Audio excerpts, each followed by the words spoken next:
오늘 우리에게 주시는 하나님의 말씀은 창세기 49장 22절에서 33절까지의 말씀입니다.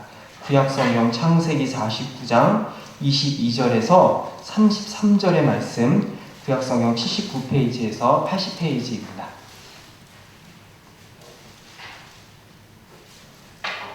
저와 여러분이 한 절씩 읽으신 후에 마지막 절은 함께 읽겠습니다. 요셉은 무성한 가지 곧 샘 곁에 무성한 가지라. 그 가지가 담을 넘었도다.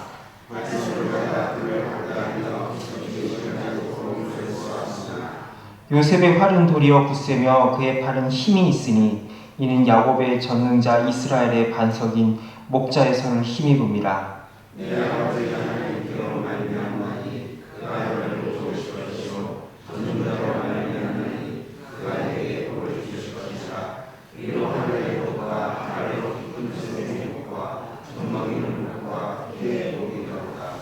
내 아버지의 축복이 내 선조의 축복보다 나아서 영원한 산이 한없음 같이 이 축복이 요셉의 머리로 돌아오며 그 형제 중 뛰어난 자의 정수리로 돌아오리로다.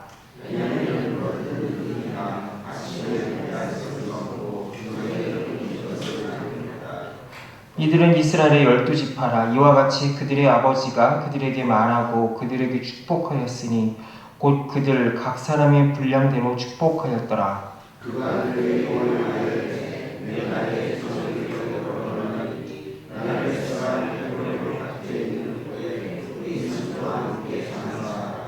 이 굴은 가나안 땅 마므레 앞 막벨라 밭에 있는 것이라. 아브라함이 햇사람 에브론에게서 밭과 함께 사서 그의 매장지를 삼았으므로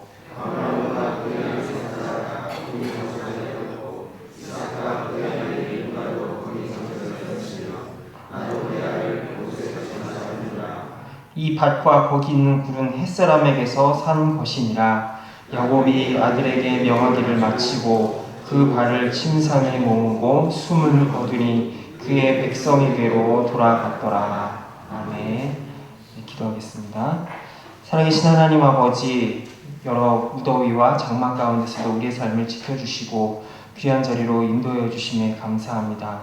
오늘의 하루도 주님과 함께 시작함으로 말미암아 세상이 줄 수 없는 하늘의 평강과 양식을 경험하는 귀한 하루가 될 수 있도록 인도하여 주옵소서. 예수님의 이름으로 기도합니다. 아멘. 창세기가 이제 어느덧 마무리 단계에 접어들면서 파란만장한 야곱의 삶도 이제 마무리를 하게 됩니다. 믿음의 조상이라는 그 거대한 명예스러운 타이틀에 걸맞지 않게 그는 비뚤어지고 왜곡된 자식 사랑으로서 인해서 집안의 분란을 초래하고 말았습니다. 그러나 이런 약점과 실수에도 불구하고 하나님의 축복은 에서가 아닌 야곱에게 머물렀습니다. 그리고 야곱은 이제 자신에게 주어진 영적 가장으로서 자신의 아버지 이삭이 자기에게 그러하였던 것처럼 자기 아들들에게 각자에 맞는 축복을 내리게 됩니다.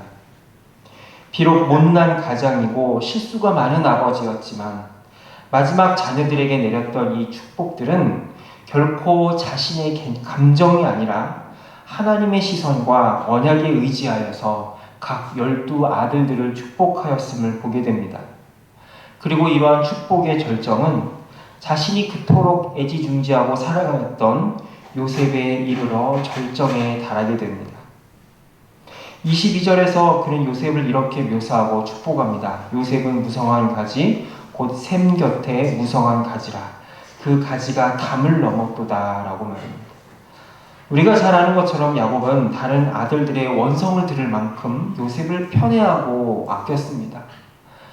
그러한 야곱이 이제 요셉을 바라보는 마음은 얼마나 감격과 사랑으로 가득 찼을까요? 야곱이 요셉의 어릴 적에 채색옷을 지어 입혔다라고 성경은 기록하는데 그것은 그만큼 요셉을 아꼈다라는 의미도 되겠지만 그가 요셉을 르우벤을 대신할 후계자로 여겼다라는 것을 의미하기도 합니다. 할 수만 있다면 야곱은 요셉을 자신의 품 안에다 끼고서 자기가 줄 수 있는 모든 것을 다 주고 싶었던 것입니다. 그러나 이러한 야곱의 시도와 야곱의 마음은 좌절되었습니다. 요셉을 향한 삐뚤어다시피 한 이 야곱의 편애와 왜곡된 사랑은 다른 형제들의 분노를 사고 말아서 요셉의 인생을 수렁텅이로 몰고 가버렸던 것입니다. 자식을 사랑한 그 야곱의 무한한 사랑과 지극정성이 요셉을 형통으로 이끈 것이 아니라 오히려 수렁텅이와 고생으로 몰고 가버렸던 것이죠. 그러나 요셉은 여기서 꺾이지 않았습니다. 여러분, 담쟁이 덩쿨을 보신 적이 있습니까? 아무리 잘라내고 가지를 쳐내도 무한한 생명력으로 자라서 담장을 넘어가는 그 덩쿨처럼 요셉 역시 그러한 생명력으로 뻗어갔습니다. 대적들은 그를 미워하여서 화살을 쏘아댔지만 그는 그 모든 화살을 막아내고 말았습니다. 그 화살을 막아낼 뿐만 아니라 오히려 그 모든 것을 바꾸어서 구원의 통로가 되고 있음을 성경은 우리에게 보여줍니다. 어떻게 이러한 일들이 가능하였을까요? 24절에서 야곱은 이렇게 고백합니다. 요셉의 활은 도리어 굳세며 그의 팔은 힘이 있으니 이는 야곱의 전능자 이스라엘의 반석인 목자의 손을 힘입음이라 라고 고백합니다. 그의 아버지 야곱은 그를 후계자로 세우기까지 아끼다 못해 다른 형들을 차별하면서까지 그를 품 안의 자식으로 움켜쥐고자 했습니다. 그러나 정작 그의 비뚤어지고 왜곡된 사랑은 요셉을 자신의 품 안의 자식으로 영원히 붙들어둘 수가 없었습니다. 아니, 하나님께서 그러한 야곱 삐뚤어진 사랑으로부터 그런 야곱의 왜곡된 사랑의 품 안에서 요셉을 떼어내버리셨습니다. 이렇게 야곱의 품을 떠난 요셉은 말할 수 없는 좌절과 혼란 속에서 온갖 인생의 풍파를 겪게 되지만 결국에는 하나님 손에 붙잡혀서 자신의 가족과 모든 생명을 사용하는 통로로 사용되고 있었습니다. 하나님께서 야곱의 품에서 그를 떼어내셔서 야곱이 그토록 소원하던 바 바로 요셉이 모든 형제들의 으뜸으로 되는 길을 바로 하나님께서 친히 하나님의 방법대로 야곱의 소원을 들어주셨던 것입니다. 야곱은 비록 요셉을 떠나보내는 엄청난 아픔과 쓰라림을 겪었지만 자신의 그 왜곡되고 삐뚤어진 사랑보다도 하나님의 친히 간섭하심과 역사하심이 더 크게 요셉을 만들었다라는 사실을 보게 되었습니다. 그리고 자기가 사랑하는 그 사랑보다 더 큰 하나님의 축복과 계획이 요셉을 감싸고 그리고 다른 형제들까지도 감싸서 마침내 하나님께서 약속하신 언약의 축복의 길로 그들을 인도하고 있다는 사실을 그는 믿음의 눈으로 비로소 바라볼 수 있게 되었던 것입니다. 그리고 이러한 야곱의 예언대로 요셉의 두 아들들 중에 이 에브라임 지파는 후에 북이스라엘의 주축을 형성하게 되며 가장 큰 세력을 형성하는 지파를 감당하였다라는 사실을 성경은 우리들에게 보여주고 있습니다.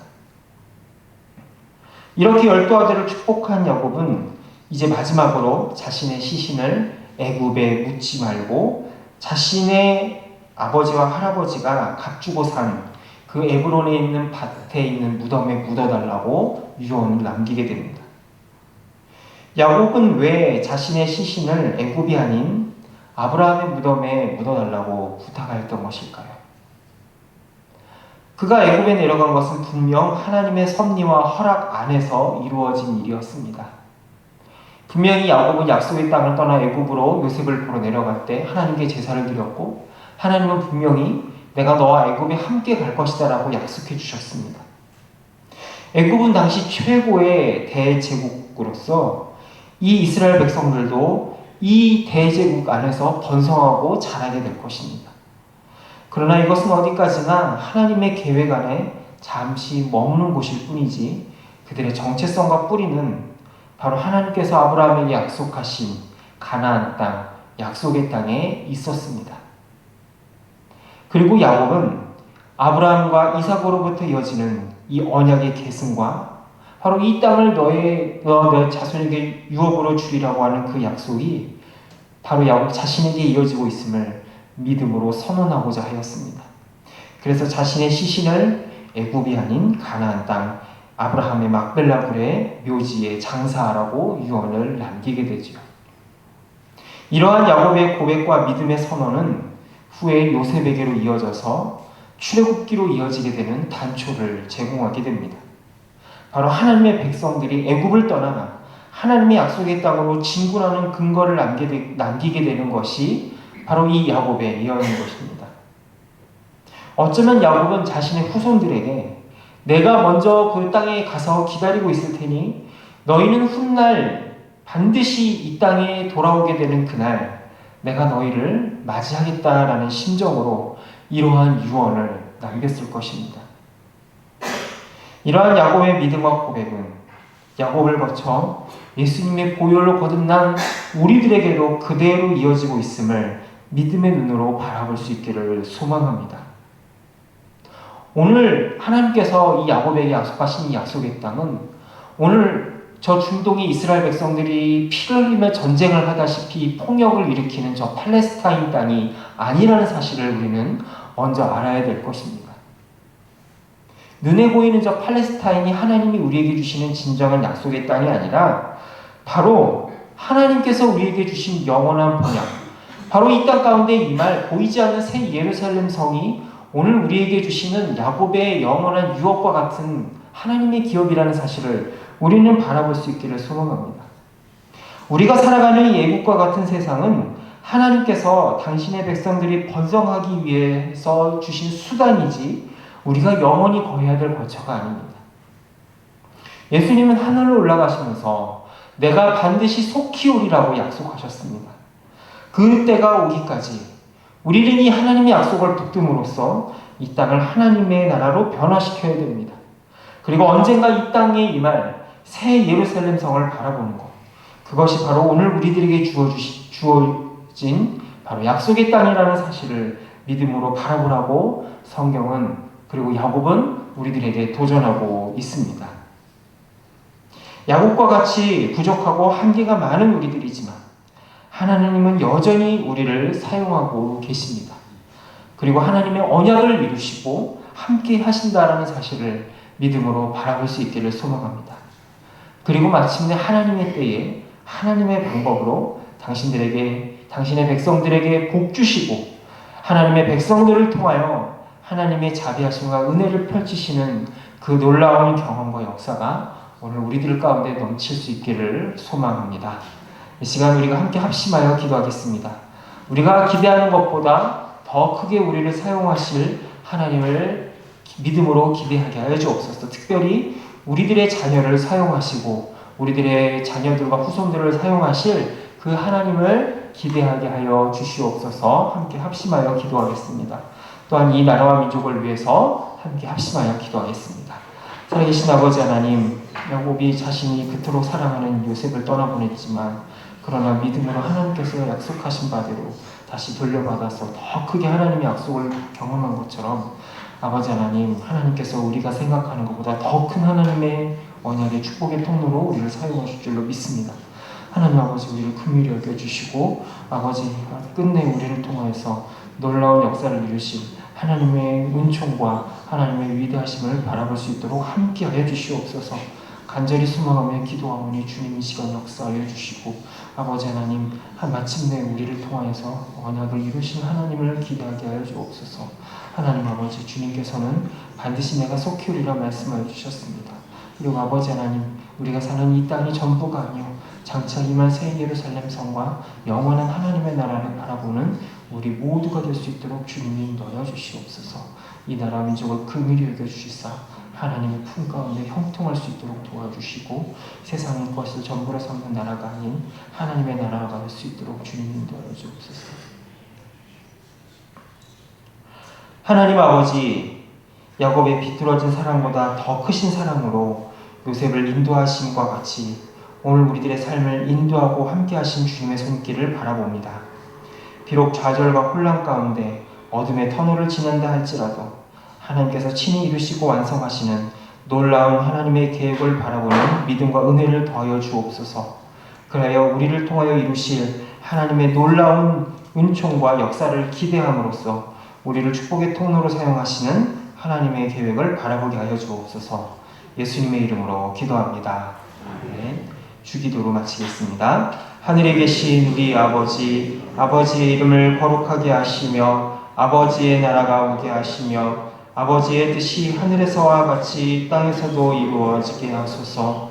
오늘 우리에게 일용할 양식을 주시고 우리가 우리에게 잘못한 사람을 용서하여 준 것 같이 우리 죄를 용서하여 주시고 우리를 시험에 빠지지 않게 하시고 악에서 구하소서.